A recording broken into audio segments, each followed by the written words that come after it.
Mi nombre es Mateo Canul, tengo 70 años, y mi propio yerno me dejó en el desierto para que muriera de sed. Sí, escuchaste bien. El hombre que se casó con mi única hija, que comió en mi mesa durante 5 años, que me llamaba Papá Mateo con esa sonrisa falsa. Ese mismo hombre me abandonó bajo el sol de 40 grados sin una gota de agua. Pero la tierra tiene su propia justicia. Y lo que encontré entre esas piedras malditas cambió todo para siempre. Si me escuchas ahora, es porque sobreviví para contar esta historia.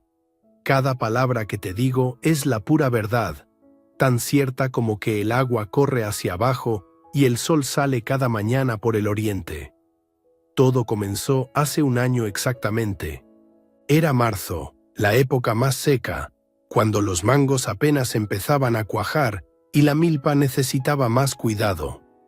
Yo tenía mis tierras buenas, esas que mi abuelo me dejó cerca del cenote viejo de Pisté, 5 hectáreas de tierra negra y fértil, donde los mangos crecían gordos como puños y el maíz se alzaba hasta la cintura. Tierras que valían oro en esta región, donde cada gota de agua es un tesoro. Pero yo ya estaba viejo, ¿entiendes? Las manos me temblaban cuando agarraba el machete, las rodillas me dolían cuando me agachaba a revisar las plantas. Mi única hija Consuelo vivía en Mérida con ese Ricardo, su marido, un hombre de ciudad que nunca había ensuciado las manos con tierra honesta. Cuando venían a visitarme los domingos, él se quedaba en la hamaca bebiendo cerveza mientras ella me ayudaba con las tortillas. Un día de marzo, después de mucho pensarlo y con el corazón apretado, tomé una decisión que ahora entiendo fue mi error más grande.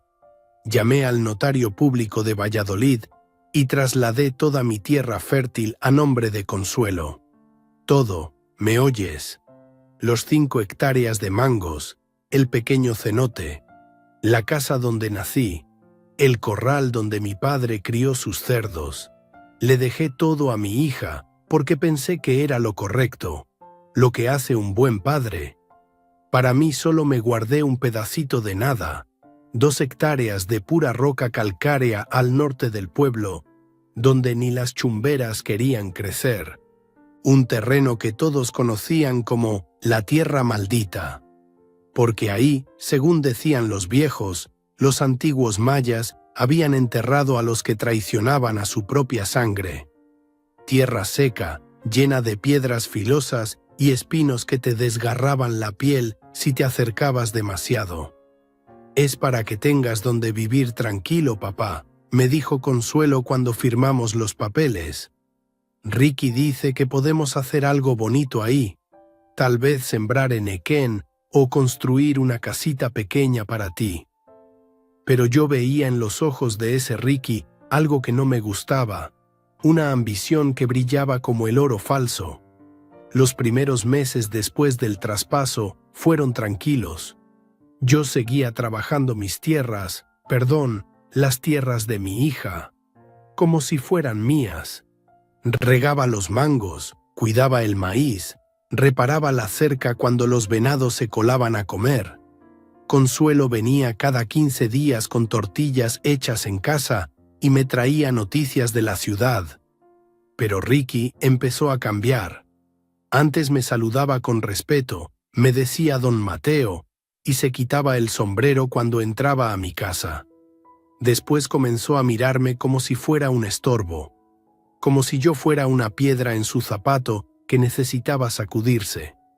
Oye, Consuelo, lo escuché decirle una tarde cuando pensaban que yo dormía en mi hamaca. Tu papá ya está muy viejo para manejar estas tierras. Deberíamos venderlas mientras todavía valen algo. Mi hija le respondió algo en voz baja que no pude entender, pero el tono era de molestia. Las visitas se volvieron tensas. Ricky ya no se quedaba callado en su hamaca. Empezó a preguntarme cosas raras. ¿Cuántos años me quedaban de vida? Si había hecho testamento, si conocía el valor real de las tierras en el mercado actual. Preguntas que a mí me sonaban como el silbido de la serpiente antes de morder. Una noche de octubre, los dos aparecieron sin avisar.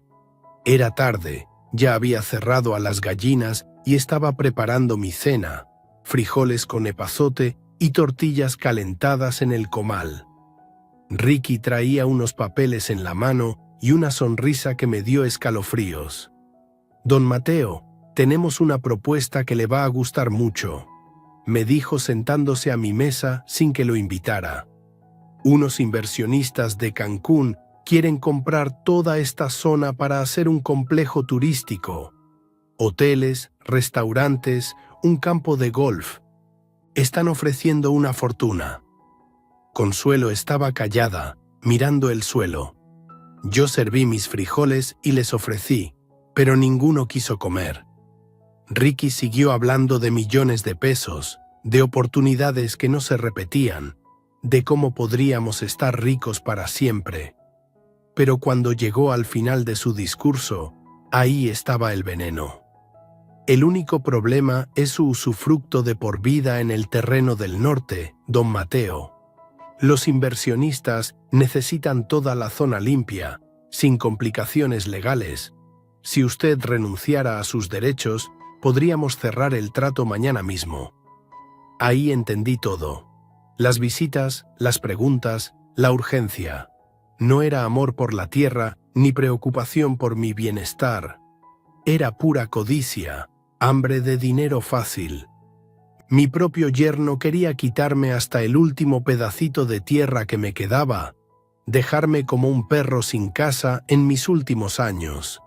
«No», les dije sin levantar la voz, siguiendo comiendo mis frijoles. «Esa tierra me la quedo hasta que me muera. Es lo único que tengo». La cara de Ricky se puso roja como chile habanero. Se levantó de golpe, tiró la silla y comenzó a gritarme cosas horribles. Que yo era un viejo terco, que estaba bloqueando el futuro de mi propia hija, que por mi culpa íbamos a perder millones. Consuelo lloraba, pidiéndole que se calmara, pero él siguió gritando hasta que se le quebró la voz. «Está bien, viejo obstinado», me dijo finalmente, agarrando a Consuelo del brazo. «Pero no vengas llorando después cuando te quedes solo y sin dinero». Y se fueron, dejándome con los frijoles fríos y un dolor en el pecho que no era de enfermedad, sino de traición. Durante meses no supe nada de ellos. Consuelo no vino más los domingos, no llamó para mi cumpleaños en enero, no apareció ni siquiera para el Día de las Madres, cuando siempre veníamos a poner flores en la tumba de su mamá. El silencio era peor que los gritos. Hasta que llegó ese martes de mayo que nunca voy a olvidar. Yo estaba desayunando huevos con frijoles cuando escuché el motor de una camioneta blanca acercándose por el camino de tierra. Era Ricky, solo, sin Consuelo. Traía una sonrisa rara, como de gato que acaba de cazar un ratón. «Don Mateo», me gritó desde la ventanilla. «Buenos días, necesito que me acompañe a ver su terreno del norte. Hay unos compradores interesados y quieren revisar los linderos antes de hacer una oferta».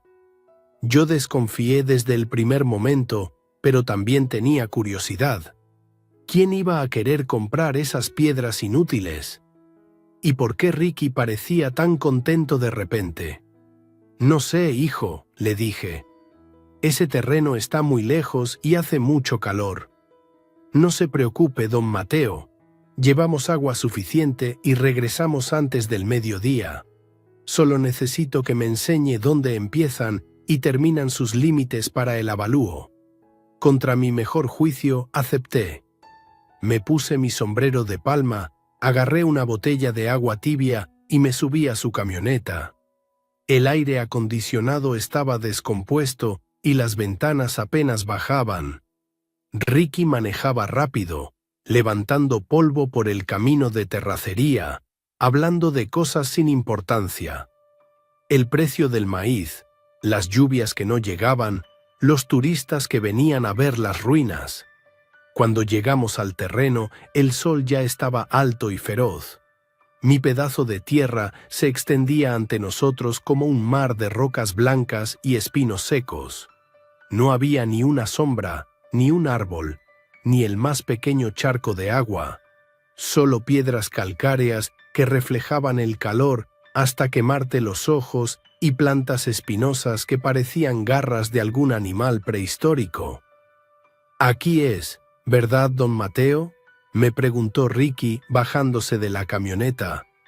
Sus 2 hectáreas empiezan desde esta cerca de alambre hasta aquel montón de rocas blancas. Yo confirmé, señalando los mojones que mi papá había puesto décadas atrás. Pero algo en la voz de Ricky me puso nervioso. Sonaba demasiado alegre, como si supiera un chiste que yo no entendía. Caminamos bajo el sol durante media hora, revisando supuestas medidas, marcando puntos con piedras. El calor era infernal, me goteaba el sudor por la espalda y cada respiración me quemaba la garganta. Cuando regresamos a la camioneta, yo ya estaba mareado de tanto calor. «Perfecto, don Mateo», me dijo Ricky con esa sonrisa que ahora entiendo era de pura maldad. «Ya tengo toda la información que necesitaba». Pero cuando quise subir a la camioneta, él me detuvo con la mano. «Antes de irnos necesito que firme estos papeles», me dijo sacando unos documentos doblados del bolsillo de su camisa. «Es solo una renuncia al usufructo. Los compradores insisten en que no puede haber complicaciones legales». «¿Qué compradores?», le pregunté. No vino nadie más.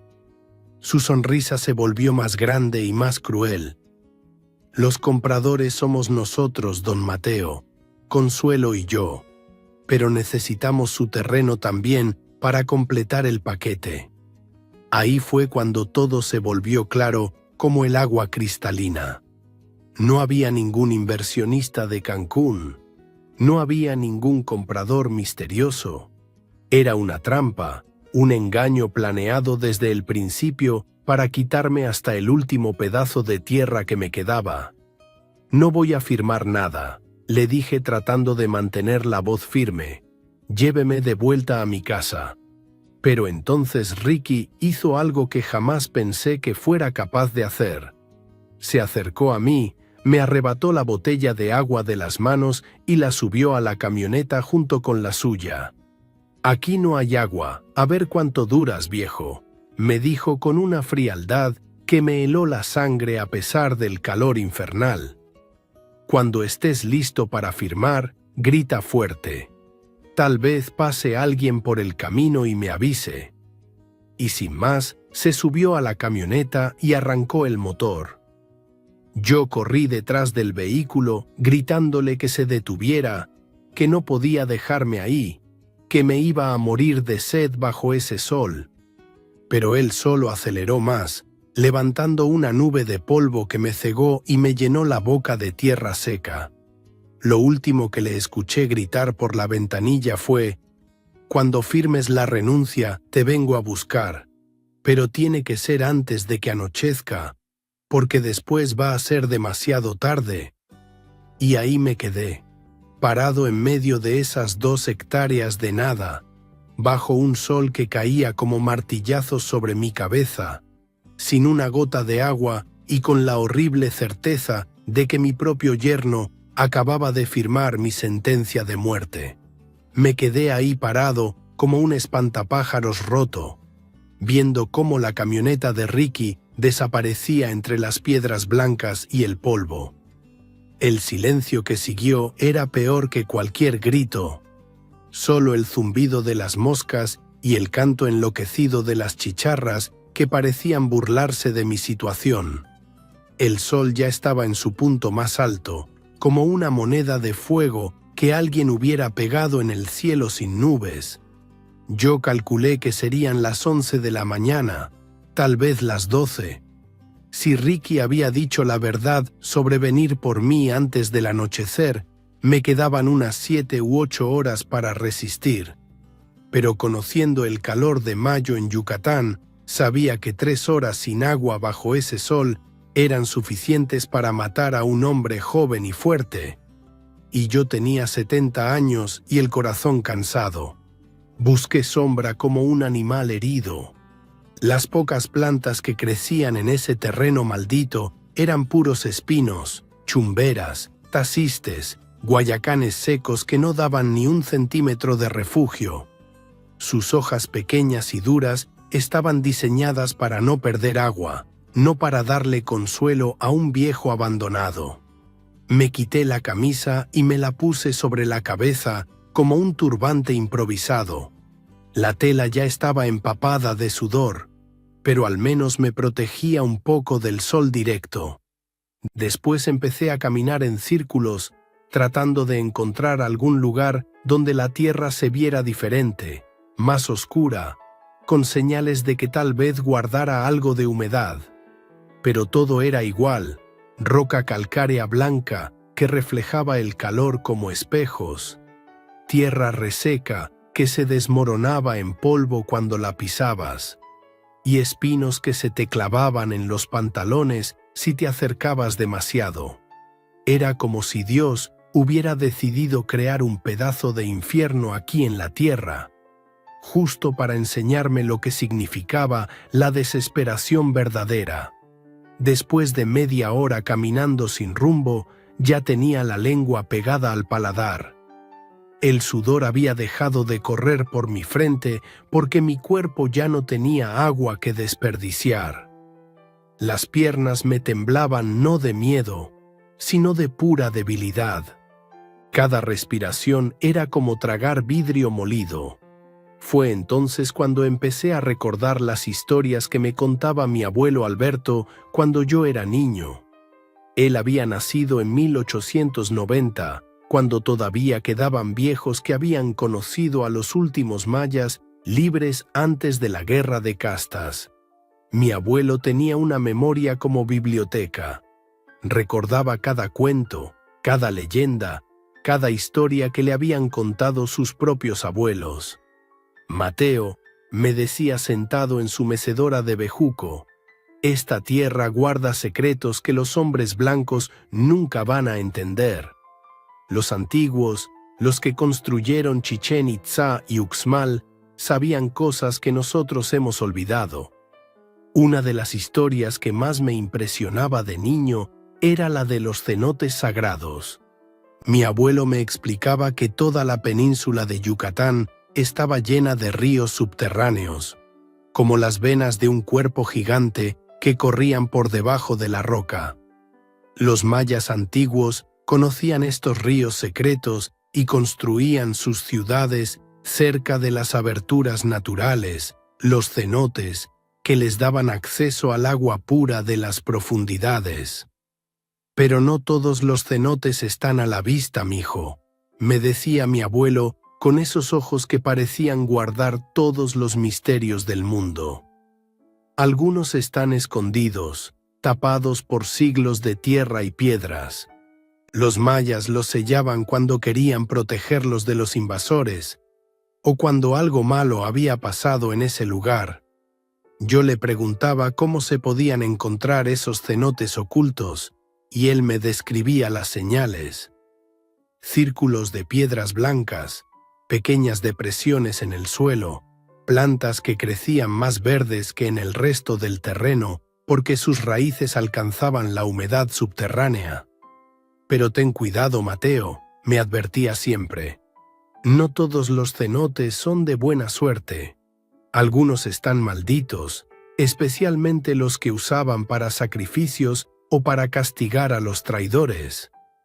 Esos lugares guardan una energía oscura que puede traer desgracias a quien los disturba sin respeto. Durante años, cuando ya fui adulto y trabajaba mis propias tierras, pensé que las historias de mi abuelo eran solo eso, cuentos para entretener a los niños en las noches largas. Pero ahora, parado bajo ese sol asesino con la garganta cerrada por la sed, sus palabras regresaron a mi mente como agua fresca. Dejé de caminar en círculos sin sentido y empecé a observar el terreno con otros ojos. Si mi abuelo tenía razón, si realmente había cenotes ocultos en esta región, tal vez podría encontrar uno. Era mi única esperanza de sobrevivir hasta que Ricky regresara. Si es que realmente tenía la intención de regresar. Comencé a examinar cada depresión del terreno, cada círculo de piedras, cada cambio en el color de la tierra. El trabajo era agotador bajo ese calor infernal, pero la esperanza me daba fuerzas que no sabía que tenía. Gateaba entre los espinos, me cortaba las manos con las rocas filosas, pero seguía buscando como un perro que rastrea una presa. Fue cerca de las 2 de la tarde cuando lo vi. Al principio pensé que era un espejismo, uno de esos trucos que el calor extremo le juega a la mente. Pero cuando me acerqué más, confirmé que era real. Una depresión circular perfecta en el suelo, de unos 10 metros de diámetro, rodeada por un anillo de piedras blancas que parecían haber sido colocadas ahí a propósito. El centro de la depresión estaba lleno de tierra suelta y piedras pequeñas, como si alguien hubiera rellenado un hoyo muy profundo hace mucho tiempo. Pero lo que más me llamó la atención fueron las plantas. En todo mi terreno maldito no crecía nada más que espinos secos y chumberas muertas. Pero alrededor de esta depresión había pequeños arbustos que, aunque también estaban secos por la temporada, se veían diferentes. Sus raíces eran más profundas, sus tallos más gruesos. «Dios mío», murmuré con la voz quebrada. «Abuelo, tenías razón». Pero entonces recordé la otra parte de las historias de mi abuelo, la advertencia que siempre repetía. Este lugar tenía todas las señales de ser uno de esos cenotes malditos que él mencionaba. Los viejos del pueblo siempre habían evitado esta zona, diciéndole la tierra maldita, sin saber exactamente por qué. Tal vez sus instintos les decían que había algo peligroso aquí, algo que era mejor dejar en paz. Me quedé parado en el borde del círculo de piedras blancas, sudando lo poco que me quedaba de agua en el cuerpo, debatiéndome entre el respeto a los antiguos y la desesperación de un hombre que se está muriendo de sed. El sol seguía martillando mi cabeza como si fuera yunque. Las chicharras cantaban como demonios enloquecidos y mis piernas temblaban tanto que tuve que sentarme en una de las piedras blancas. Desde ahí pude ver mejor el terreno que me rodeaba. Era exactamente como mi abuelo me había descrito en sus cuentos. Un lugar que parecía diferente al resto, como si guardara secretos muy antiguos. Las piedras del círculo no eran rocas comunes.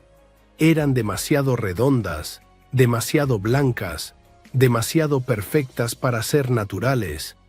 Alguien las había puesto ahí con un propósito específico. Cerré los ojos y traté de recordar exactamente lo que mi abuelo me había enseñado sobre cómo encontrar agua subterránea. La tierra habla, Mateo, pero hay que saber escucharla. Donde hay agua abajo, la tierra de arriba se comporta diferente. Se hunde un poquito, las piedras suenan distinto cuando las golpeas, y si pones el oído en el suelo, en las horas más silenciosas, a veces puedes escuchar el murmullo del agua corriendo muy adentro. Me acosté boca abajo en el centro de la depresión, ignorando los espinos que se me clavaban en el pecho, y puse la oreja contra la tierra seca. Al principio solo escuchaba los latidos desesperados de mi propio corazón y el zumbido constante de los insectos. Pero después de varios minutos de concentración absoluta, creí percibir algo más. Un sonido muy débil, muy lejano, como el eco de agua goteando en una caverna profunda. Podía estar alucinando. La sed extrema y el calor pueden hacer que un hombre escuche y vea cosas que no existen, pero también podía ser real. Y si era real, si realmente había agua ahí abajo, tenía que intentar llegar hasta ella. Me incorporé y miré alrededor buscando algo con qué cavar. No había herramientas, por supuesto. Ricky se había asegurado de que no tuviera nada más que la ropa que llevaba puesta.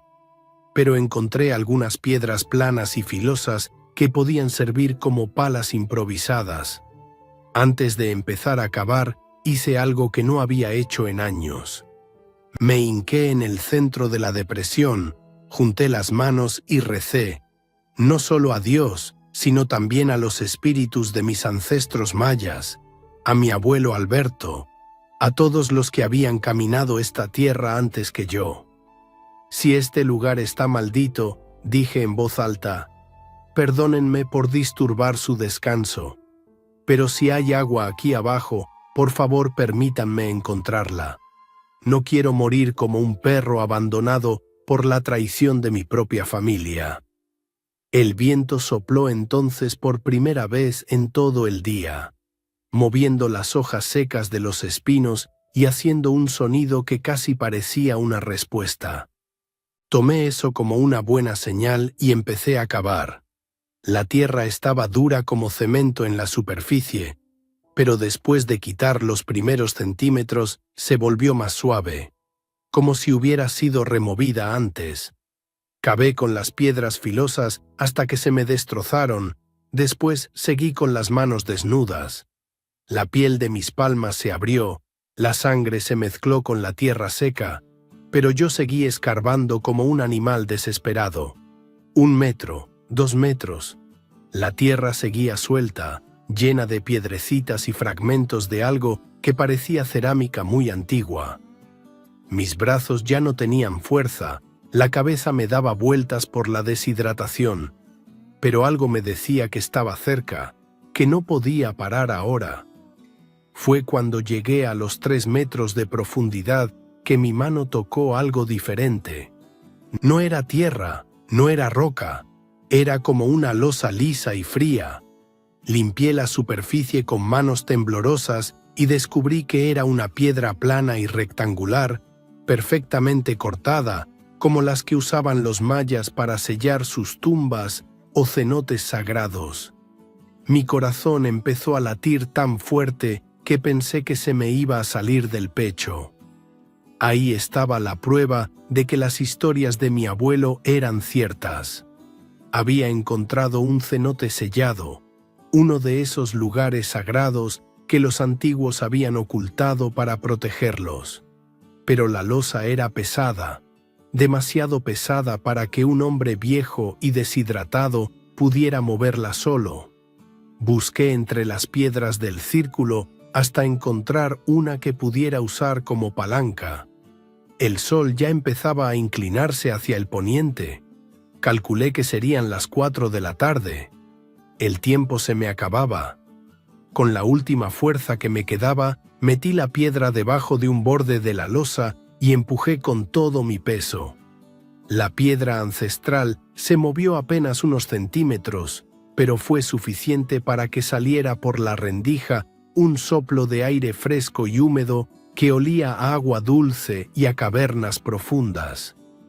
«Gracias, abuelo», susurré con lágrimas mezclándose con el sudor en mis mejillas. «Tenías razón.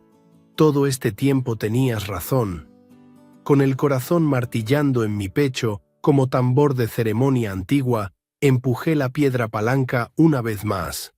La losa milenaria cedió otro poco, abriendo una grieta lo suficientemente ancha para que mi brazo flaco pasara.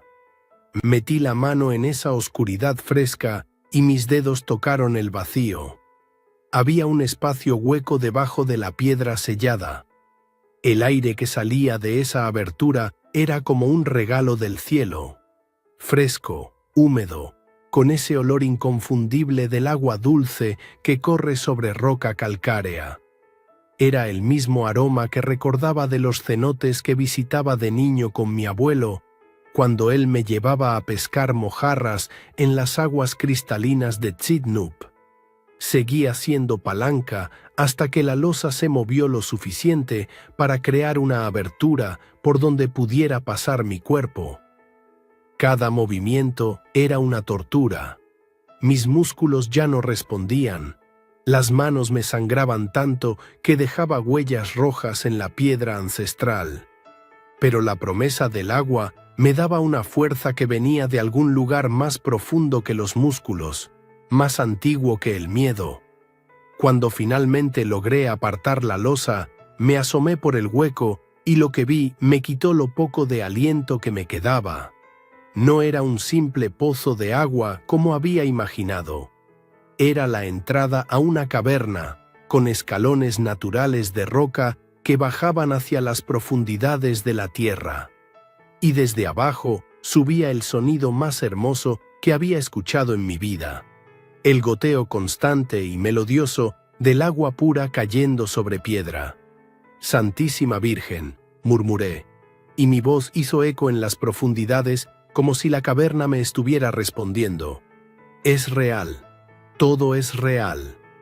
Antes de bajar, miré hacia el cielo una última vez. El sol ya no estaba directamente sobre mi cabeza, pero todavía quemaba con furia. Calculé que me quedaban tal vez 4 horas antes del anochecer, 4 horas antes de que Ricky regresara, si es que realmente tenía intención de regresar y no había planeado dejarme morir ahí como a un animal abandonado. Me deslicé por la abertura con cuidado. Mis piernas temblaban tanto por la debilidad que tuve que agarrarme de las paredes rugosas para no caer. Los escalones naturales estaban tallados por miles de años de agua corriendo sobre la roca, pulidos y resbalosos pero firmes bajo mis pies descalzos. A medida que bajaba, el aire se volvía más fresco y húmedo. La oscuridad era completa, pero mis ojos se fueron acostumbrando poco a poco. Las paredes de la caverna brillaban débilmente con algo que parecía musgo fosforescente, dándole a todo un resplandor fantasmal que me recordaba las historias que contaban los viejos sobre los aluxes, los espíritus traviesos que cuidaban los cenotes sagrados. El sonido del agua se hacía más fuerte con cada escalón. No era solo goteo, era el murmullo de una corriente subterránea, el chapoteo suave de agua moviéndose en espacios amplios. Mi corazón empezó a latir más rápido, ya no de miedo, sino de esperanza pura y cristalina. Después de bajar unos 20 escalones, llegué a un descanso natural en la roca. Desde ahí pude ver que la caverna se abría hacia un espacio mucho más grande, iluminado por una luz azul verdosa que no podía explicar. Seguí bajando, agarrándome de las formaciones calcáreas que colgaban del techo como dedos de gigante petrificado. Y entonces lo vi. Si me escuchas ahora, tal vez pienses que el calor y la sed me habían hecho alucinar. Pero te juro por la memoria de mi abuelo Alberto, por el alma de mi difunta esposa, por todo lo que considero sagrado en esta tierra, que lo que vi era tan real como las palabras que te estoy diciendo ahora. Era un cenote como los que describían las leyendas más antiguas, pero más hermoso que cualquier cosa que hubiera imaginado. Una caverna subterránea inmensa, del tamaño de una catedral, con el techo sostenido por columnas naturales de roca que habían tardado milenios en formarse. Y en el centro de todo, un lago de agua tan cristalina que podías ver hasta el fondo, a 20 metros de profundidad. La luz azul verdosa venía del agua misma. Algún tipo de mineral en las profundidades que hacía brillar el lago como si guardara pedazos de cielo en su interior. Estalactitas y estalagmitas decoraban todo el espacio como si fuera un templo construido por los mismos dioses. El agua caía desde aberturas invisibles en el techo, creando cortinas líquidas que danzaban con la luz misteriosa. Pero lo más impresionante de todo era el silencio. Después de horas bajo el sol cruel, rodeado del canto enloquecido de las chicharras y el zumbido agresivo de las moscas, estar en ese templo subterráneo era como entrar al corazón mismo de la paz. Solo se escuchaba el goteo musical del agua y el eco suave de mis propios pasos sobre la roca húmeda. Me acerqué al borde del cenote con piernas que apenas me sostenían. El agua estaba tan clara que parecía aire líquido.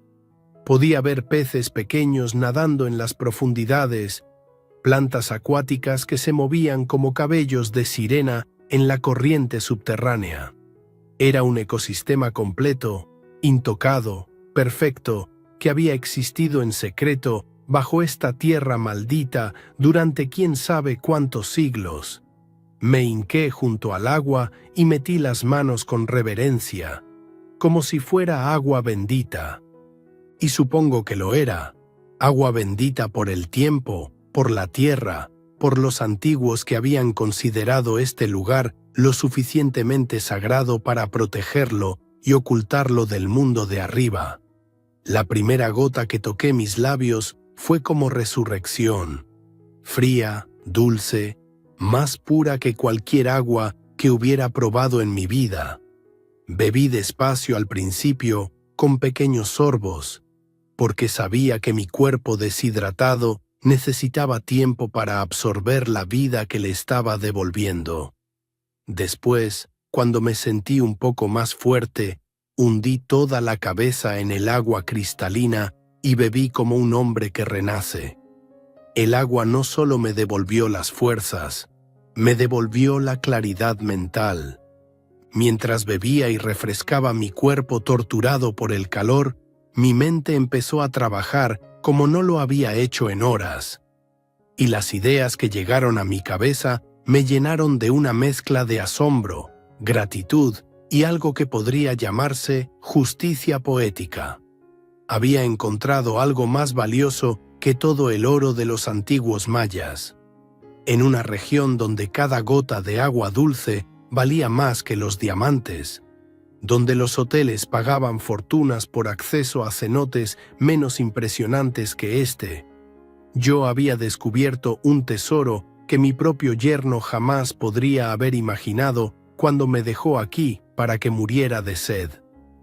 «Ricky, Ricky», murmuré mientras me mojaba la cara con esa agua sagrada. «No sabes lo que acabas de hacer. No tienes idea de lo que me acabas de regalar». Me senté en una roca plana junto al cenote y empecé a pensar con una claridad que no había tenido desde que firmé los papeles del traspaso de tierras. Todo este tiempo había creído que mi pedazo de terreno era inútil, que las 2 hectáreas de pura roca no valían ni para sembrar cactus. Pero resulta que había estado sentado sobre el tesoro más grande de toda la región. Los cenotes como este eran el sueño de cualquier empresa turística. Lugares únicos en el mundo, ecosistemas perfectos que atraían visitantes de todos los continentes.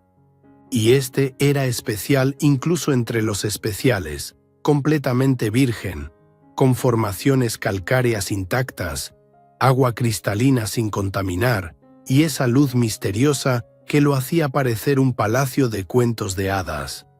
Pero más allá del valor económico, había algo más profundo. Este lugar tenía poder espiritual, energía antigua que podías sentir en los huesos. Era un lugar que merecía respeto, protección, cuidado.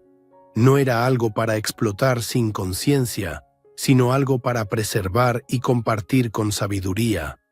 Mientras descansaba en esa catedral subterránea, empecé a planear.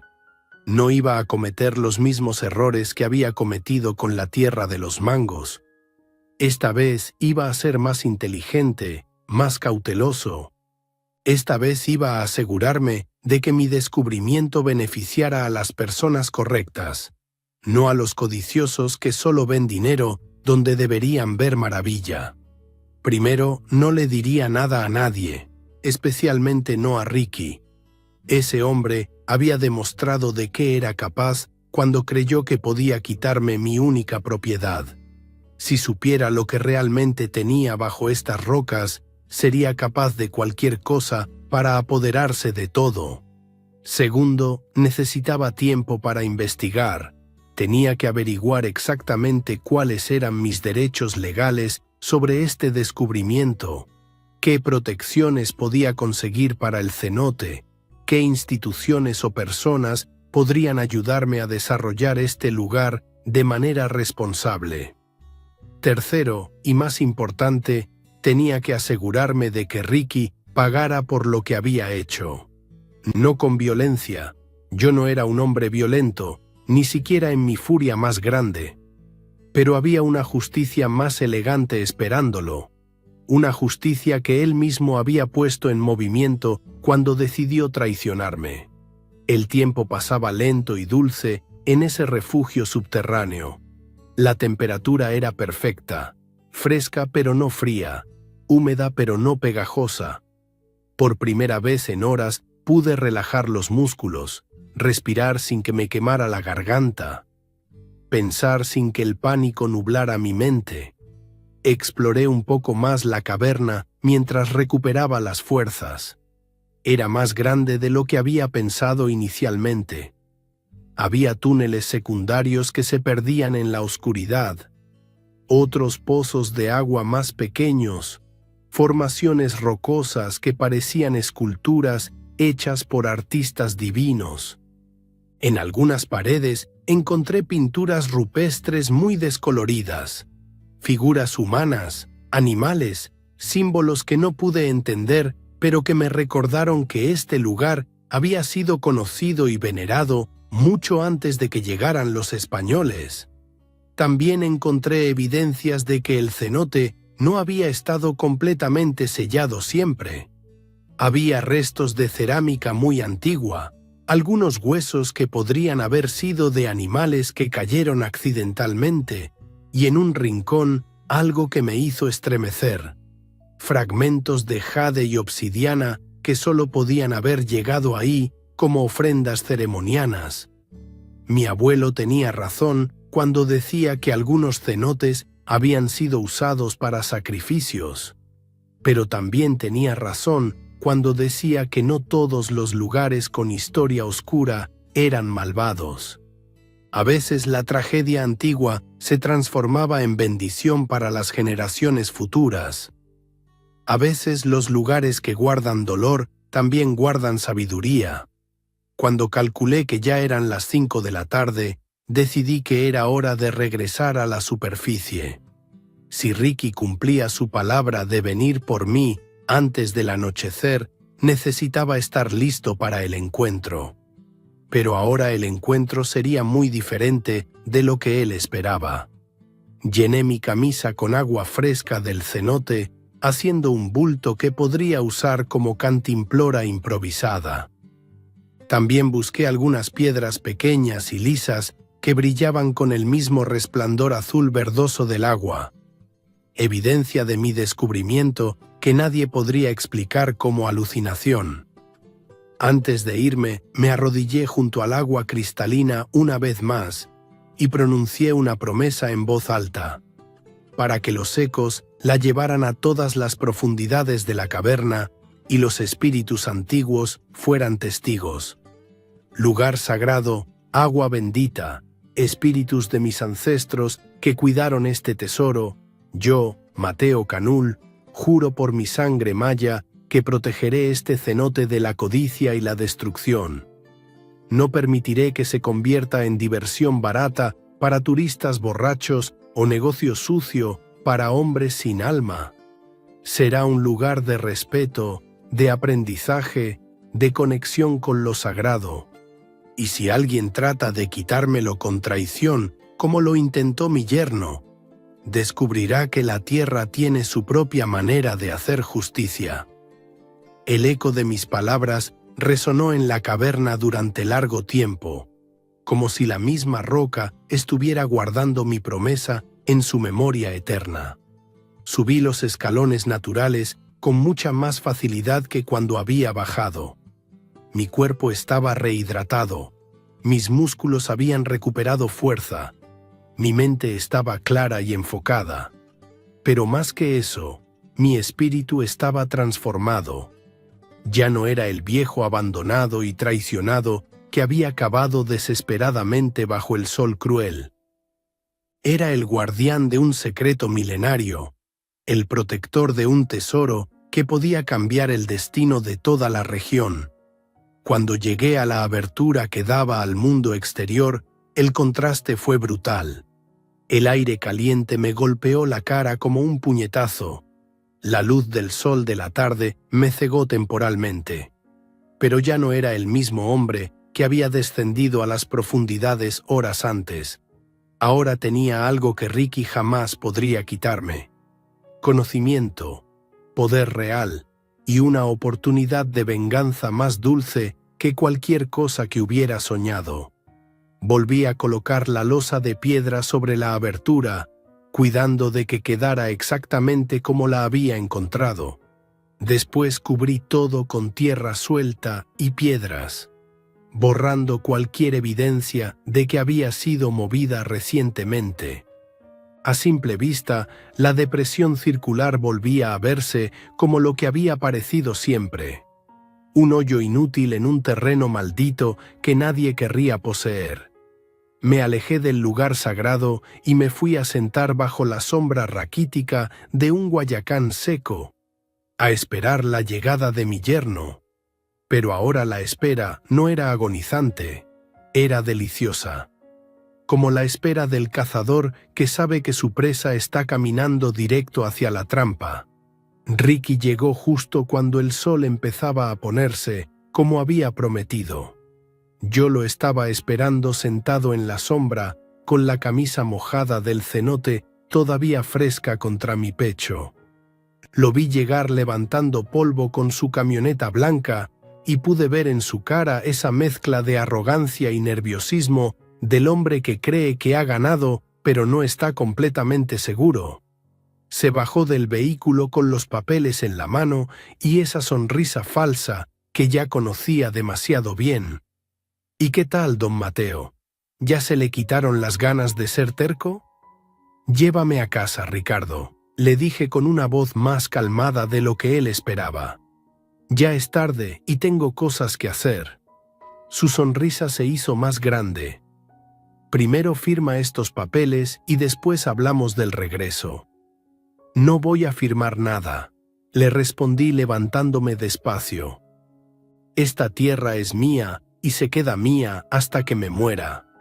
Se puso rojo de coraje, empezó a gritarme las mismas cosas de siempre, que yo era un viejo obstinado, que estaba arruinando el futuro de la familia, que me iba a arrepentir. Pero esta vez sus gritos me sonaban como ladridos de perro desde muy lejos. Yo tenía un secreto que él nunca podría imaginar, y eso me daba una paz que no había sentido en meses. Al final me llevó de vuelta a mi casa, maldiciendo durante todo el camino. Antes de irse, me gritó desde la ventanilla: «Esto no se va a quedar así, viejo terco. Ya verás lo que te espera». Pero yo solo sonreí y le dije: «Sí, Ricardo, ya veremos». Los siguientes días fueron de investigación cuidadosa. No podía contarle a nadie del pueblo sobre mi descubrimiento. Las noticias vuelan rápido en las comunidades pequeñas y no quería que llegaran a oídos equivocados.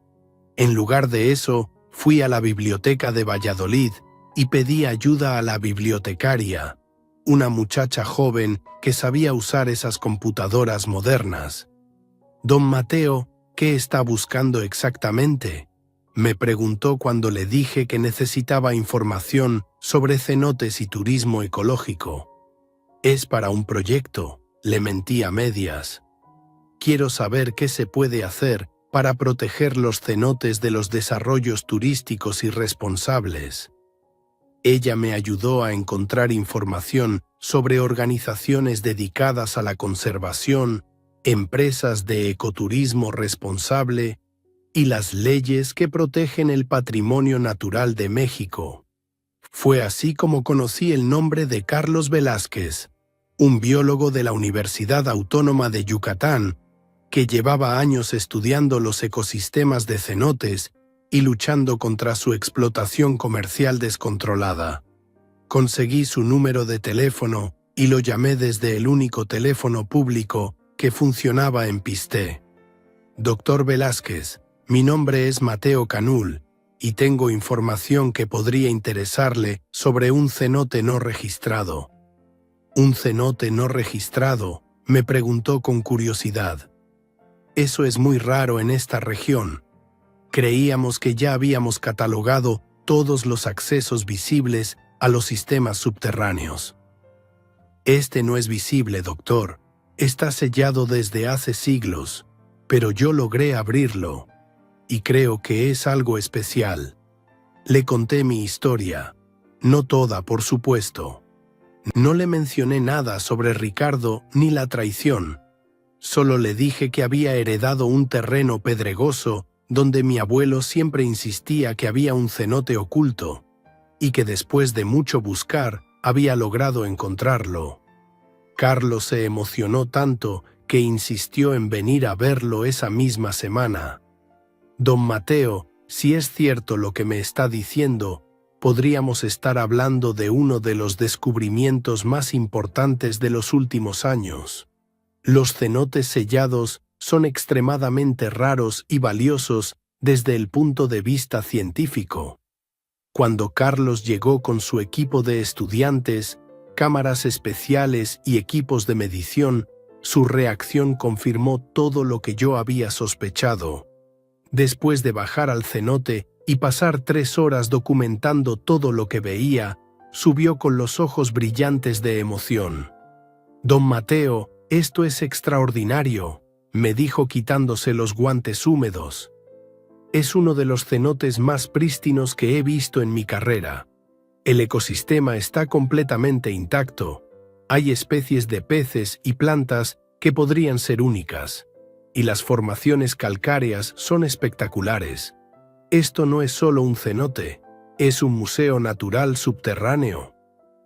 «¿Y qué se puede hacer para protegerlo, doctor?», le pregunté, aunque ya tenía mis propias ideas. «Hay varias opciones. Podríamos trabajar con el gobierno para declararlo patrimonio natural protegido, pero eso toma años y no garantiza la mejor protección. O podríamos buscar una alianza con alguna organización privada seria que se dedique al ecoturismo responsable». Fue Carlos quien me habló de Cenotes Sagrados, una empresa internacional con oficinas en México, Guatemala y Belice, que se especializaba en la protección y manejo sustentable de cenotes y otras formaciones kársticas. «No son como las empresas turísticas comunes», me explicó. «Ellos realmente entienden el valor científico y cultural de estos lugares. Han creado algunos de los proyectos de conservación más exitosos de toda Centroamérica».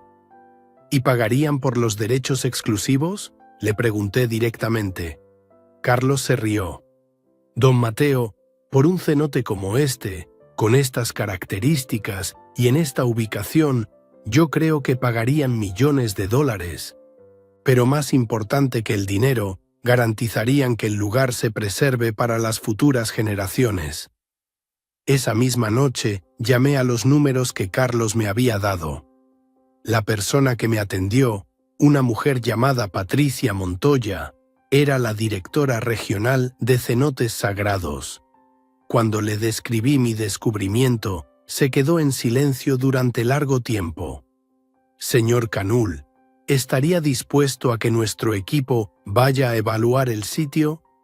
Si es realmente lo que usted describe, podríamos estar interesados en una asociación a largo plazo». «¿Qué tipo de asociación?», le pregunté.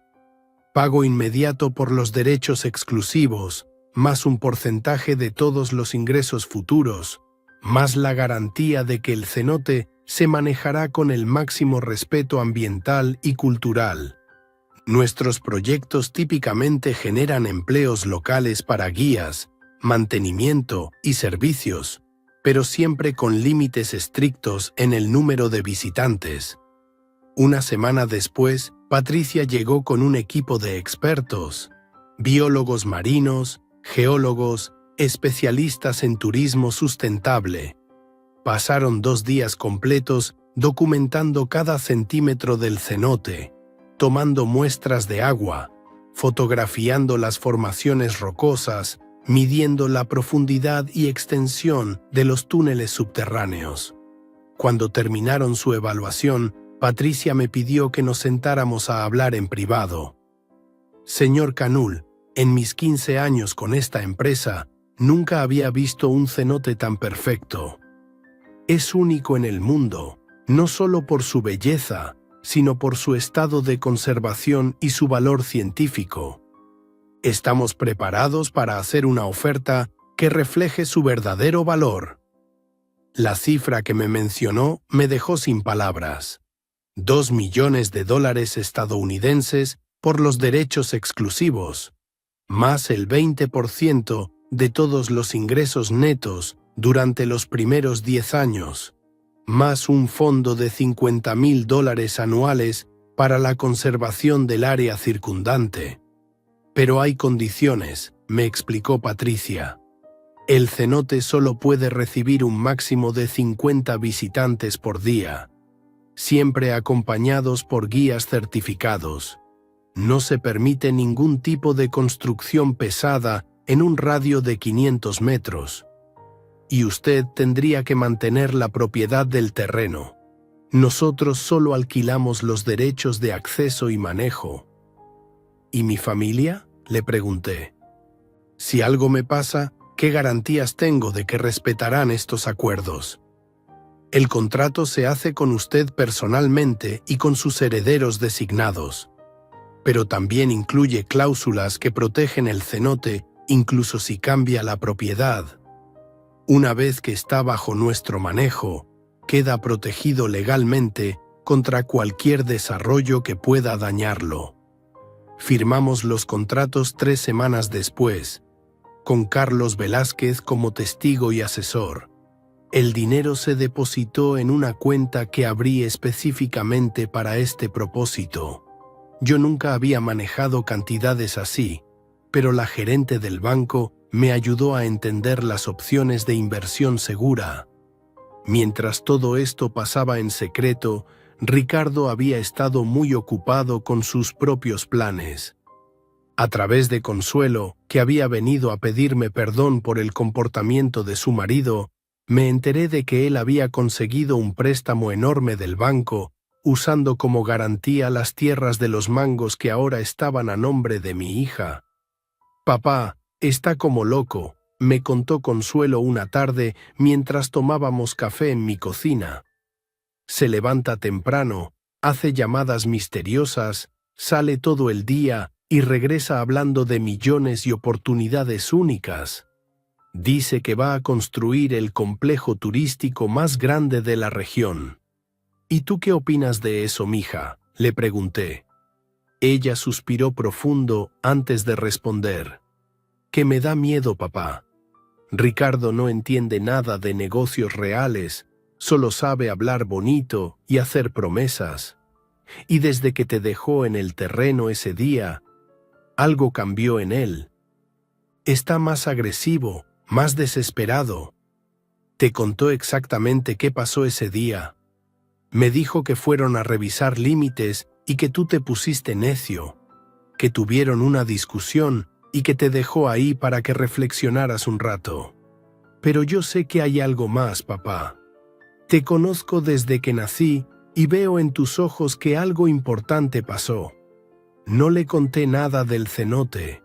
Todavía era muy pronto y necesitaba proteger mi descubrimiento hasta que estuviera completamente seguro de que nadie podría quitármelo. Pero sí le dije algo que ella necesitaba escuchar. Consuelo, tu marido me traicionó de una manera que no tiene perdón. Y las traiciones siempre tienen consecuencias, aunque a veces tardemos en verlas. 2 meses después de firmar el contrato con cenotes sagrados, empezaron a llegar las máquinas de Ricardo a las tierras de los Mangos.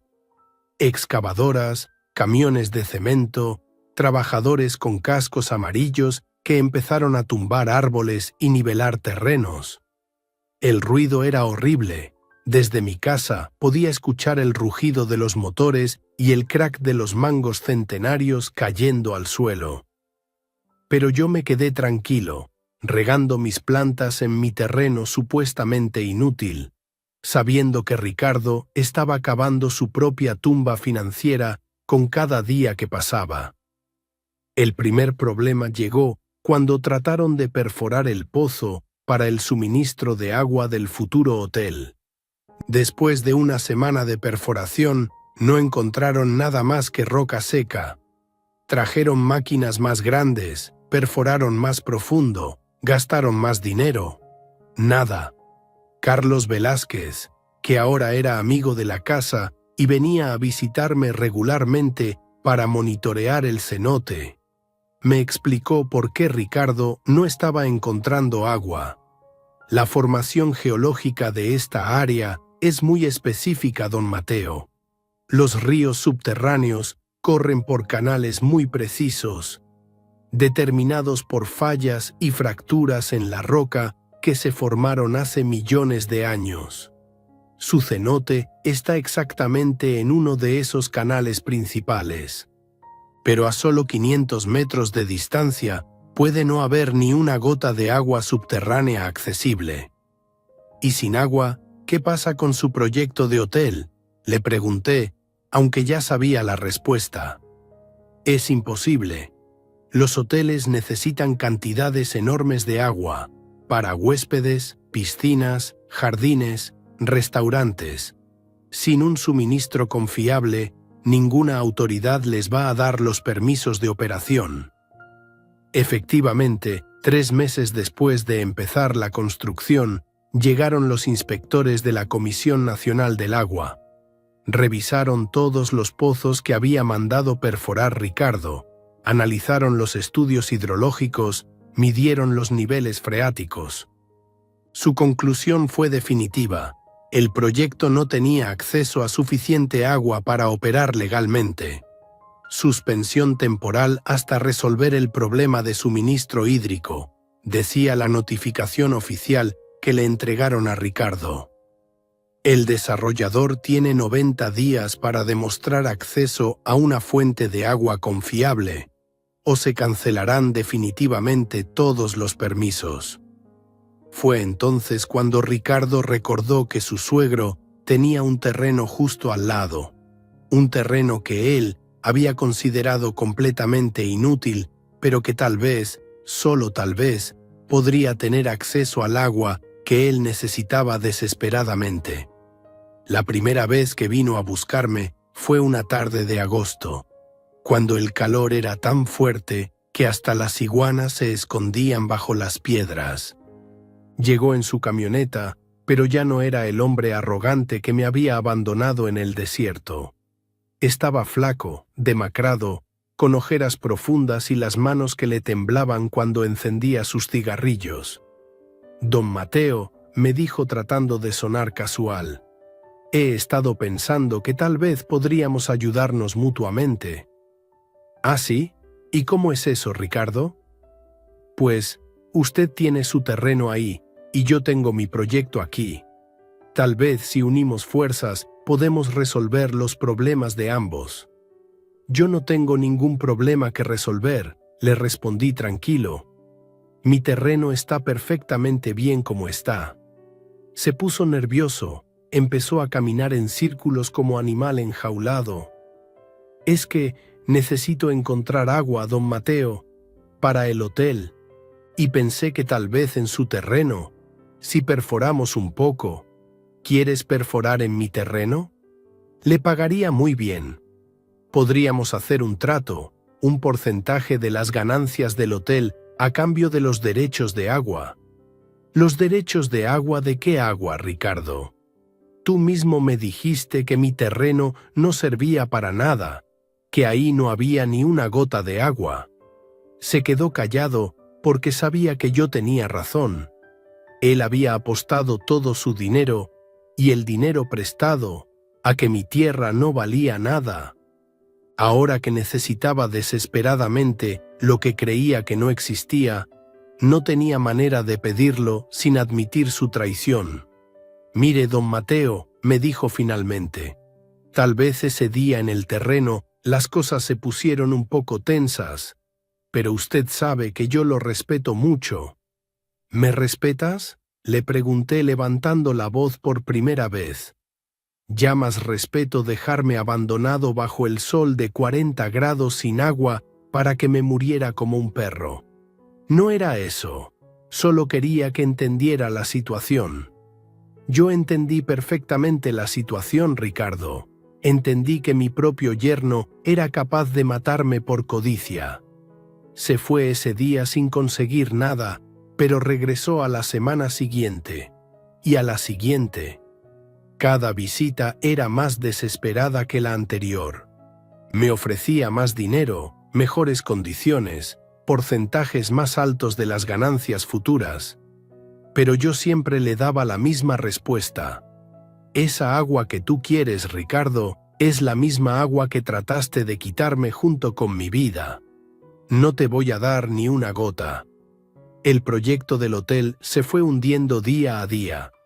Los prestamistas empezaron a presionar, los socios se retiraron, los trabajadores dejaron de cobrar sus salarios. Ricardo había hipotecado todo, incluyendo la casa donde vivía con mi hija, para financiar su sueño de riqueza fácil. Y mientras él se hundía en las deudas y la desesperación, mi cuenta bancaria crecía cada mes con los pagos de cenotes sagrados. Pero más importante que el dinero era la satisfacción de saber que había protegido algo verdaderamente valioso de las manos de un hombre que solo veía pesos donde debería ver maravilla. La justicia de la tierra había llegado, exactamente como mi abuelo Alberto siempre me había enseñado que llegaría. El final llegó más rápido de lo que incluso yo había esperado. En octubre, apenas 6 meses después de que Ricardo empezara su construcción, los bancos ejecutaron todas las garantías. La maquinaria pesada se fue una mañana temprano, dejando solo hoyos en la tierra y montones de varillas oxidadas donde antes crecían mangos centenarios. Consuelo vino a contarme llorando: «Papá, perdimos la casa, los bancos se llevaron todo, los muebles, el carro, hasta mis joyas de la boda de mi mamá». Se sentó en mi hamaca y lloró como cuando era niña y se lastimaba las rodillas jugando en el patio. «¿Y Ricardo?», le pregunté, aunque ya me imaginaba la respuesta.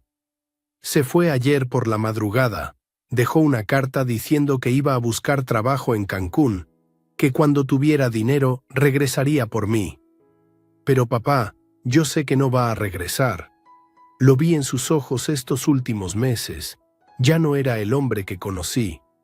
Esa tarde, mientras preparaba café para mi hija, ella me hizo la pregunta que había estado evitando durante meses. «Papá, ¿qué pasó realmente ese día que Ricardo te llevó al terreno? Él me contó una versión, pero tú nunca me dijiste tu verdad». Me quedé callado un momento, revolviendo el café con la cucharita de peltre que había sido de mi madre. Después decidí que ya era tiempo de que Consuelo conociera a qué tipo de hombre había estado casada. «Tu marido me llevó ahí para matarme, mija». Consuelo dejó caer su taza. El café se derramó sobre la mesa de madera, haciendo una mancha oscura que se extendía lentamente. «¿Qué dices, papá?». Me quitó el agua, me dejó bajo el sol de 40 grados y me dijo que no regresaría hasta que firmara la renuncia a mi terreno. Me dijo textualmente: «A ver cuánto duras, viejo». Mi hija se puso pálida como si hubiera visto un fantasma. «No puede ser cierto, papá. Ricardo tiene defectos, pero no es un asesino». «¿No? ¿Y cómo llamas a dejar a un hombre de 70 años sin agua bajo el sol del desierto?». Las lágrimas empezaron a correr por las mejillas de Consuelo. No eran lágrimas de tristeza, eran lágrimas de horror, de comprensión, de saber que había compartido la cama con un hombre capaz de eso. «Perdóname, papá», me dijo con voz quebrada. «Perdóname por haber dudado de ti, por haber defendido a alguien que te quiso hacer tanto daño. Fui una ciega, una tonta que no supo ver la maldad que tenía al lado. La perdoné, por supuesto. ¿Cómo no iba a perdonar a mi única hija, la niña que había crecido en mis brazos después de que su madre muriera? Pero también necesitaba que entendiera algo importante. La codicia es una enfermedad, Consuelo. Una enfermedad que ciega a las personas, que las hace capaces de traicionar hasta su propia sangre. Tu marido no nació malo, se volvió malo cuando dejó que el dinero fuera más importante que la familia, que la tierra, que la vida misma. ¿Cómo sobreviviste, papá? En serio, ¿cómo lograste resistir todo ese día? Le sonreí, y por primera vez en meses mi sonrisa era completamente genuina. Esa es una historia larga, mija.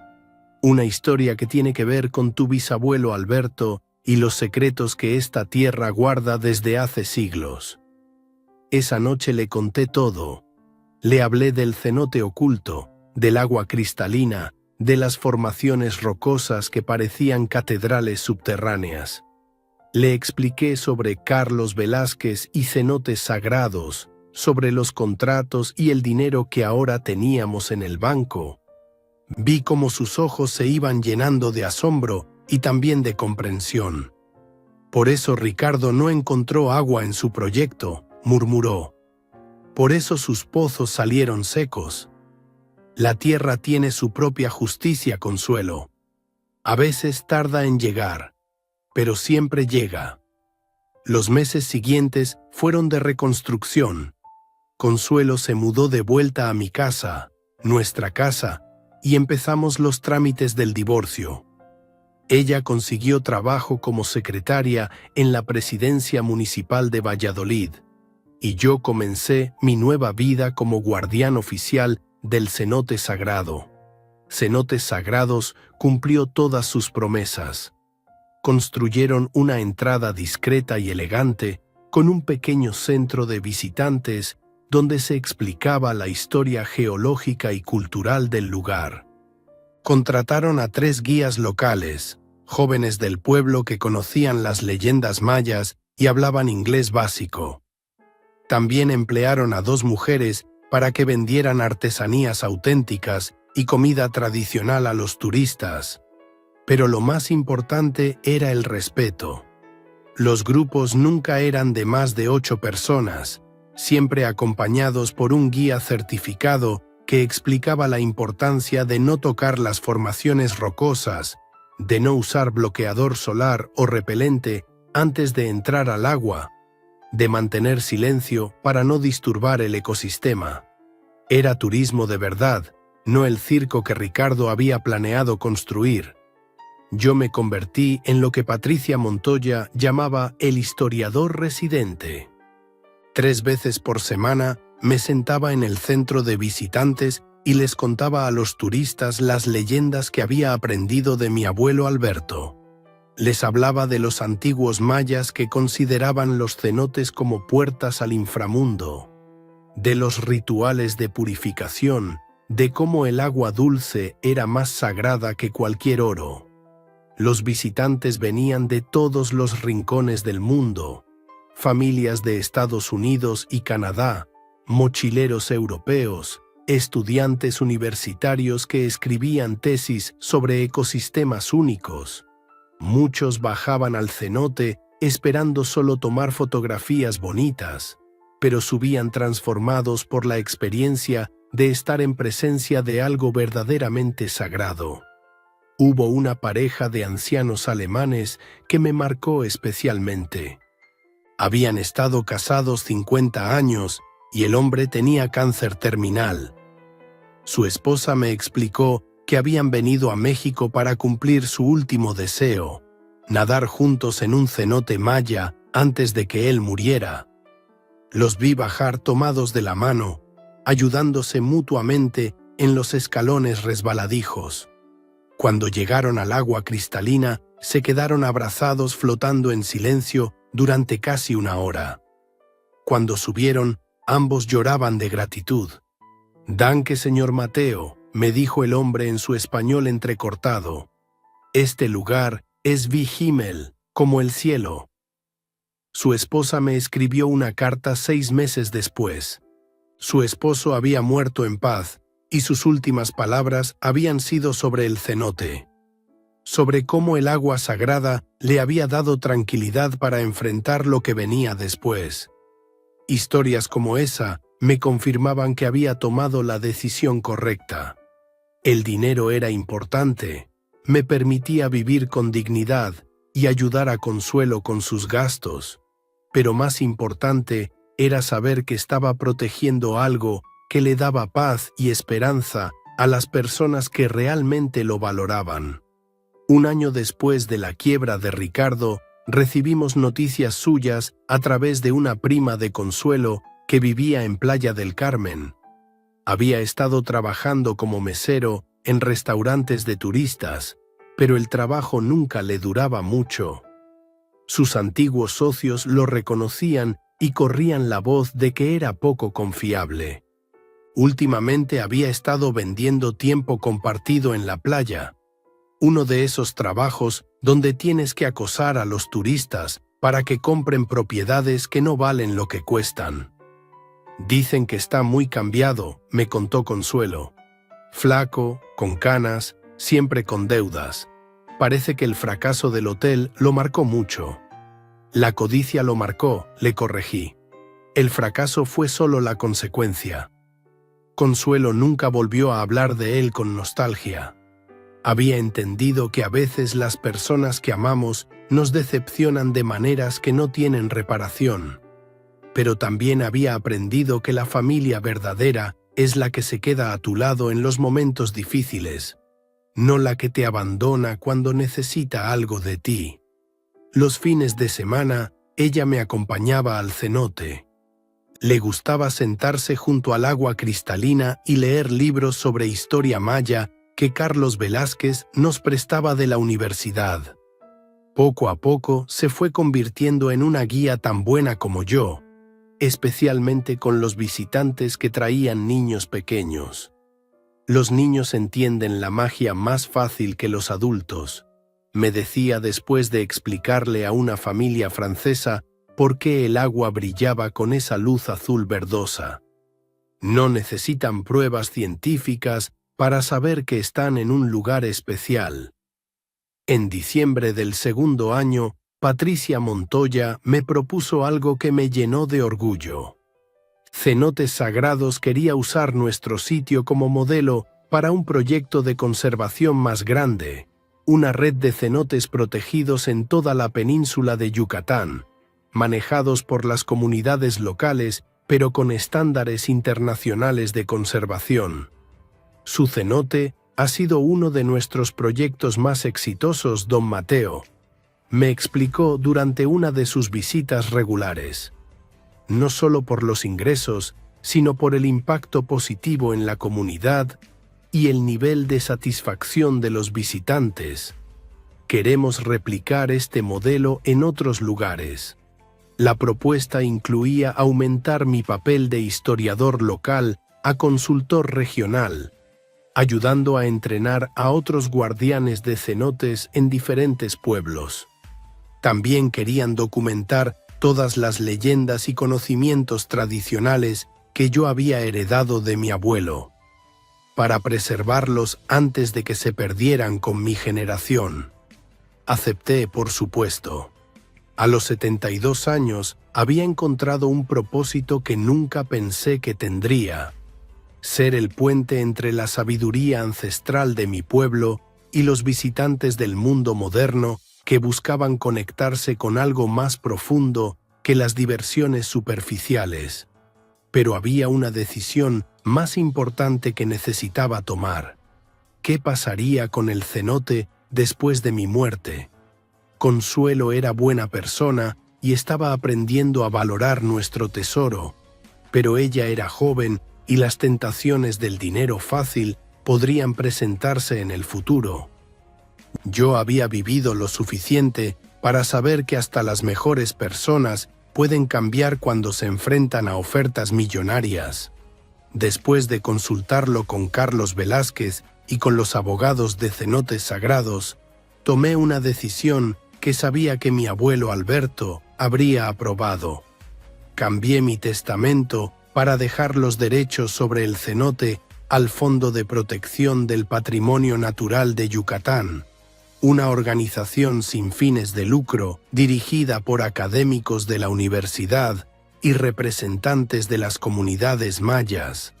Consuelo heredaría la casa y una cuenta de ahorros que le permitiría vivir cómodamente, pero el cenote quedaría protegido para siempre de la codicia y la explotación irresponsable. Si ella quería seguir trabajando como guía, tendría ese derecho, pero nadie podría vender o hipotecar el acceso al lugar sagrado. ¿Estás de acuerdo con esto, mija?, le pregunté cuando le expliqué mi decisión. Completamente de acuerdo, papá, me respondió sin dudar. He visto lo que la codicia le hizo a Ricardo, lo que casi te hace a ti. Este lugar es demasiado importante para arriesgarlo por dinero. El tercer aniversario del descubrimiento del cenote lo celebramos con una ceremonia especial. Carlos trajo a un grupo de estudiantes de antropología. Patricia vino con varios miembros del Consejo Directivo de Cenotes Sagrados, y don Evaristo, el H-Men más respetado de la región, condujo una purificación tradicional maya para bendecir oficialmente el lugar. Mientras el humo del copal subía hacia las estalactitas y don Evaristo cantaba en maya ancestral, yo pensé en mi abuelo Alberto. Pensé en todas las noches que pasó contándome historias que yo creía eran solo cuentos. Pensé en cómo su sabiduría me había salvado la vida y me había dado un propósito que nunca había imaginado. Gracias, abuelo, murmuré mientras el eco de los cantos sagrados rebotaba en las paredes de la caverna, por enseñarme a escuchar lo que la tierra tenía que decirme. Ahora, cuando los turistas me preguntan cómo encontré este lugar, les cuento la verdad, toda la verdad. Les hablo de la traición de Ricardo, del día que me dejaron para morir bajo el sol cruel, de cómo la desesperación me llevó a cavar en un lugar que todos consideraban maldito. Pero también les explico que la verdadera historia no es sobre venganza o justicia. Es sobre respeto. Respeto a la tierra, a los ancestros, a los misterios que no entendemos completamente, pero que debemos proteger para las futuras generaciones. La codicia es una enfermedad, les digo a los visitantes cuando terminamos el recorrido y nos sentamos junto al agua cristalina. Ciega a las personas, las hace capaces de traicionar lo que más aman. Pero la tierra tiene memoria larga y paciencia infinita. Siempre encuentra la manera de poner las cosas en su lugar correcto. Algunos turistas se van pensando que soy solo un viejo contador de cuentos, pero otros entienden el mensaje más profundo, especialmente cuando ven con sus propios ojos la diferencia entre lo que este lugar significa ahora y lo que habría significado convertido en una atracción turística comercial. Ricardo nunca regresó a Pisté. La última noticia que tuvimos fue que había conseguido trabajo en una constructora de Mérida, pero en un puesto muy bajo, supervisor de materiales o algo así. Su sueño de ser empresario millonario había terminado en el mismo lugar donde empezó, trabajando para otros, dependiendo de un salario semanal, sin más propiedades que la ropa que llevaba puesta. La justicia de la tierra había sido perfecta, no violenta, no cruel, pero absolutamente definitiva. El hombre que me había querido matar por codicia Ahora vivía exactamente la vida que había tratado de evitar, trabajando duro por poco dinero, sin familia, sin respeto, sin futuro brillante.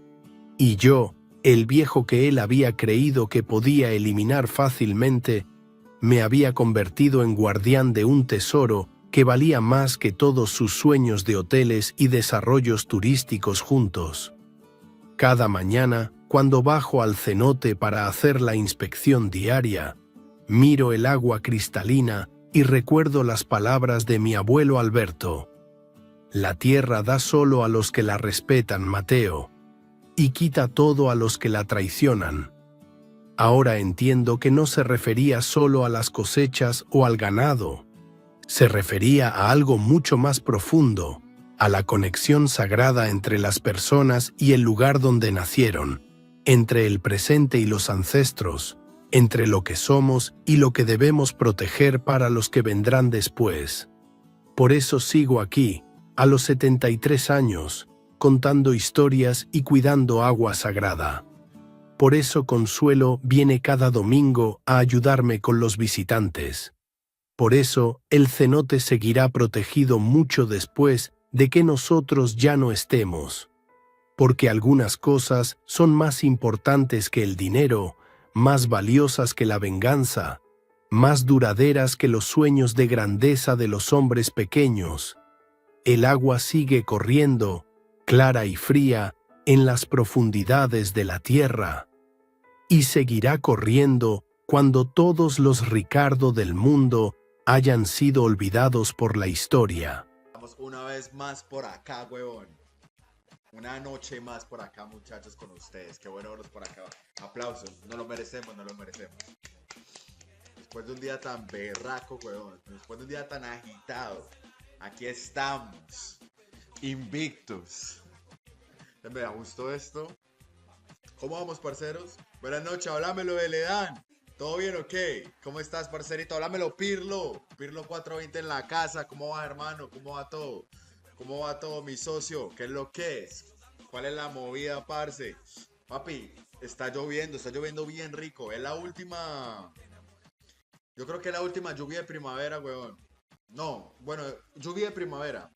De hecho, principios de lluvia de primavera. Parcero, la verdad que hoy estoy muy bien, weón. A pesar de que casi no cuento la historia hoy, weón. Papi, me parto la cabeza. Literalmente. Papi, estaba moviendo unas cosas, me caí el camión, weón, me di como una vuelta para atrás, papi. Y había una piedrota, marica. Por suerte que la cabeza no me cayó ahí, parce, pero sí me alcancé a doblar ¿cómo se llama eso? El tobillo, marica. Estamos una vez más por acá, weón.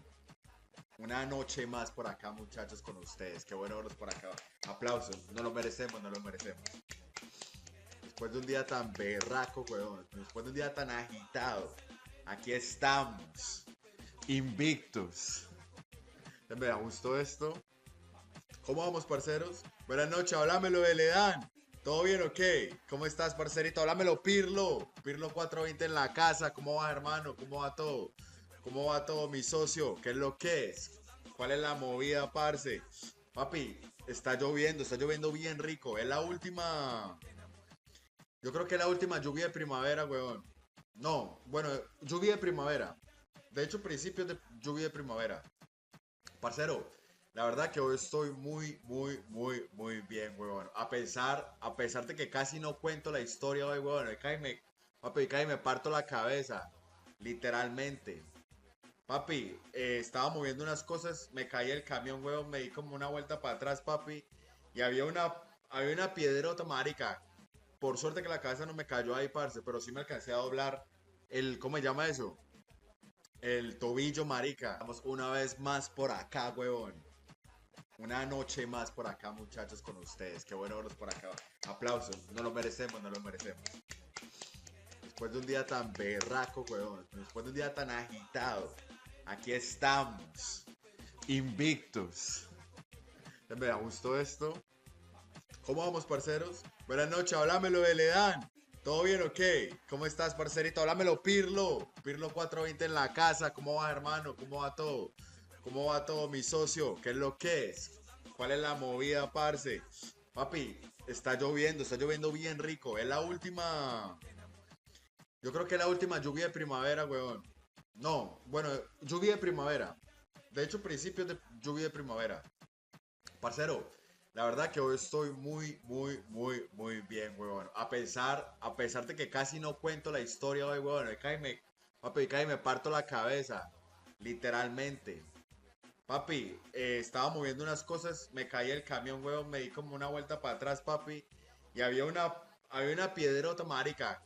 Por suerte que la cabeza no me cayó ahí, parce, pero sí me alcancé a doblar ¿cómo se llama eso? El tobillo, marica. Vamos una vez más por acá, weón. Una noche más por acá, muchachos, con ustedes. Qué bueno verlos por acá. Aplausos, no lo merecemos, no lo merecemos. Después de un día tan berraco, weón. Después de un día tan agitado. Aquí estamos. Invictus. Me gustó esto. ¿Cómo vamos, parceros? Buenas noches, háblamelo de Ledán. ¿Todo bien o qué? ¿Cómo estás, parcerito? Háblamelo, Pirlo. Pirlo 420 en la casa. ¿Cómo va, hermano? ¿Cómo va todo? ¿Cómo va todo, mi socio? ¿Qué es lo que es? ¿Cuál es la movida, parce? Papi, está lloviendo bien rico. Es la última. Yo creo que es la última lluvia de primavera, weón. No, bueno, lluvia de primavera. De hecho, principios de lluvia de primavera. Parcero, la verdad que hoy estoy muy bien, weón. A pesar de que casi no cuento la historia hoy, weón. Papi, cae y me parto la cabeza. Literalmente. Papi, estaba moviendo unas cosas, me caí el camión, weón, me di como una vuelta para atrás, papi. Y había una piedrota, marica. Por suerte que la cabeza no me cayó ahí, parce, pero sí me alcancé a doblar ¿cómo se llama eso? El tobillo, marica. Vamos una vez más por acá, weón. Una noche más por acá, muchachos, con ustedes. Qué bueno verlos por acá. Aplausos, no lo merecemos, no lo merecemos. Después de un día tan berraco, weón. Después de un día tan agitado. Aquí estamos. Invictus. Me gustó esto. ¿Cómo vamos, parceros? Buenas noches, háblamelo de Ledán. ¿Todo bien o qué? ¿Cómo estás, parcerito? Háblamelo, Pirlo. Pirlo 420 en la casa. ¿Cómo va, hermano? ¿Cómo va todo? ¿Cómo va todo, mi socio? ¿Qué es lo que es? ¿Cuál es la movida, parce? Papi, está lloviendo bien rico. Es la última. Yo creo que es la última lluvia de primavera, weón.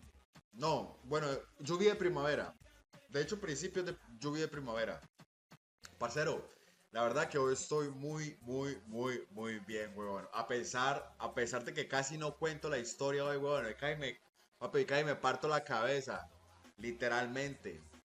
Papi, estaba moviendo unas cosas, me caí el camión, weón, me di como una vuelta para atrás, papi. Y había una piedrota, marica. Por suerte que la cabeza no me cayó ahí, parce, pero sí me alcancé a doblar ¿cómo se llama eso? El tobillo, marica. Vamos una vez más por acá, weón. Una noche más por acá, muchachos, con ustedes. Qué bueno verlos por acá. Aplausos, no lo merecemos, no lo merecemos. Después de un día tan berraco, weón. Después de un día tan agitado. Aquí estamos. Invictus. Me gustó esto. ¿Cómo vamos, parceros? Buenas noches, háblamelo de Ledán. ¿Todo bien o qué? ¿Cómo estás, parcerito? Háblamelo, Pirlo. Pirlo 420 en la casa. ¿Cómo va, hermano? ¿Cómo va todo? ¿Cómo va todo, mi socio? ¿Qué es lo que es? ¿Cuál es la movida, parce? Papi, está lloviendo bien rico. Es la última. Yo creo que es la última lluvia de primavera, weón. No, bueno, lluvia de primavera. De hecho, principios de lluvia de primavera. Parcero, la verdad que hoy estoy muy bien, weón. A pesar de que casi no cuento la historia hoy, weón. Papi, cae y me parto la cabeza. Literalmente. Papi, estaba moviendo unas cosas, me caí el camión, weón, me di como una vuelta para atrás, papi. Y había una piedrota, marica. Por suerte que la cabeza no me cayó ahí, parce, pero sí me alcancé a doblar ¿cómo se llama eso? El tobillo, marica. Vamos una vez más por acá, weón. Una noche más por acá, muchachos, con ustedes. Qué bueno verlos por acá. Aplausos, no lo merecemos, no lo merecemos. Después de un día tan berraco, weón. Después de un día tan agitado. Aquí estamos. Invictus. Me gustó esto. ¿Cómo vamos, parceros? Buenas noches, háblamelo de Ledán. ¿Todo bien o qué? ¿Cómo estás, parcerito? Háblamelo, Pirlo. Pirlo 420 en la casa. ¿Cómo va, hermano? ¿Cómo va todo? ¿Cómo va todo, mi socio? ¿Qué es lo que es? ¿Cuál es la movida, parce? Papi, está lloviendo bien rico. Es la última. Yo creo que es la última lluvia de primavera, weón. No, bueno, lluvia de primavera. De hecho, principios de lluvia de primavera. Parcero, la verdad que hoy estoy muy bien, huevón. A pesar de que casi no cuento la historia hoy, huevón. Papi, cae me parto la cabeza. Literalmente. Papi, estaba moviendo unas cosas, me caí el camión, huevón, me di como una vuelta para atrás, papi. Y había una piedrota, marica. Por suerte que la cabeza no me cayó ahí, parce, pero sí me alcancé a doblar ¿cómo se llama eso? El tobillo, marica. Vamos una vez más por acá, huevón. Una noche más por acá, muchachos, con ustedes. Qué bueno verlos por acá. Aplausos. No lo merecemos, no lo merecemos. Después de un día tan berraco, huevón. Después de un día tan agitado. Aquí estamos. Invictos. Me gustó esto. ¿Cómo vamos, parceros? Buenas noches, háblamelo de Ledán. ¿Todo bien o qué? ¿Cómo estás, parcerito? Háblamelo, Pirlo. Pirlo 420 en la casa. ¿Cómo va, hermano? ¿Cómo va todo? ¿Cómo va todo, mi socio? ¿Qué es lo que es? ¿Cuál es la movida, parce? Papi, está lloviendo bien rico. Es la última. Yo creo que es la última lluvia de primavera, weón. No, bueno, lluvia de primavera. De hecho, principios de lluvia de primavera. Parcero, la verdad que hoy estoy muy bien, weón. A pesar de que casi no cuento la historia hoy, weón. Papi, cae me parto la cabeza. Literalmente. Papi, estaba moviendo unas cosas, me caí el camión, weón, me di como una vuelta para atrás, papi.